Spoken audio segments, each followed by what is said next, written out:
Welcome, Kate. Thanks for coming to my show. Tell me what your elevator pitch is. Pitch me like I'm your prospect. Well, I'm actually really excited because I've got some new programs that I'm doing, and I call myself an inside-out image coach. And what I do is I help entrepreneurs, speakers, coaches, executives to elevate their visibility, impact, and income. Awesome. Okay. So I love it. It has a lot of elements of what I'm looking for. Obviously, you've done this a lot. And so do I have your permission to sharpen it? Absolutely. To polish it. Okay, good. So let's talk to me about the number one problem for any one of those groups and the highest, most expensive problem for any one of those groups. Like pick one group. Not knowing that how you're showing up is impacting your income. So, but if they're not knowing that, that's not a problem that they're losing sleep over. Well, generally speaking, people's one of their biggest concerns is that they want to increase their income. So from a problem perspective, then that would make more sense. Yeah. So do you know if there's any sort of statistic about how prospects are turned off by? Yes. Okay. So tell me what that is. So you are actually judged within 15 seconds, and they've proven it now that they see color before style. Wow. Because color reflects upon us in a very, very powerful way. For example, if I wear the right color blue, for me, it's trust, it's communication, and people see me as an expert. If I'm wearing the wrong color blue for me, I look emotionless and cold. Now, not only am I impacting my own self-confidence, as I'm also impacting the person I'm speaking to. Okay, so let's turn it around make it about that they're losing sales. So let's make it about one group, because you named 3 or 4 groups. So you said entrepreneurs, speakers. I'm not sure what else you said. I said entrepreneurs, coaches. Speakers, executives, and coaches. Coaches, They're losing sales. Right. So let's pick one group, because all those people don't usually gather in the same kind of associations, organizations, networks, trade shows. So let's pick one.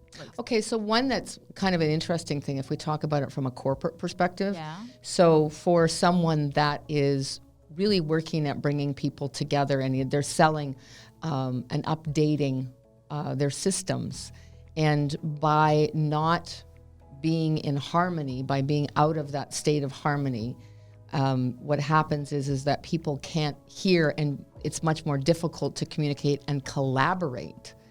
There's more resistance that's happening in the space, and people don't even realize that it's happening, but they're losing the audience. So that would have the same thing would happen for a speaker that's up there on stage and they're selling programs. So I love that. So let's say we're talking about speakers. I'm not sure I make the leap for corporate as easily as somebody who's literally their looks are costing them dollars in the moment, whereas the employee, no matter what they look like, at the end of the day, they're going to still get some sort of compensation, whereas the speaker will not. True. Because they're on the stage. So let's say you've got a professional speaker, you're at the, let's say, CAPS Association, monthly meetings, and you're networking with someone, and they ask you, what is it that you do? Can you start talking to them about, did you know that 3 out of 4 audience members have refused to buy a speaker's products because they didn't like the way they looked? And whether you have that or you have anecdotally gathered that from talking to people, and you can say, I've talked to 10 people in an audience of a speaker, and 9 of them or 7 of them said they just didn't like the looks of what the person was.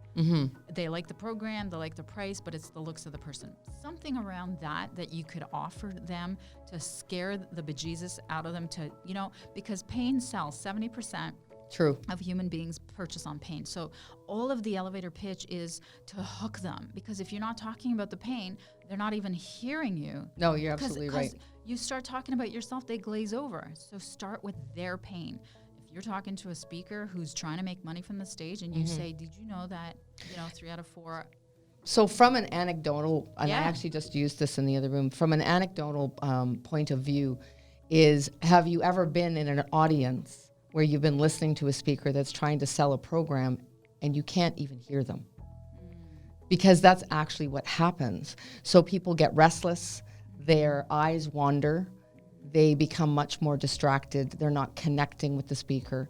And even if the speaker is having a certain amount of results, from a measure of how great the sales are, they'll notice a difference from that. Yeah. But asking a person, being on the audience side and noticing that. So if I would love it if you could get some numbers around that just by talking to people and saying, how many times have you refused to work with someone, a coach or a speaker, because of the way they look?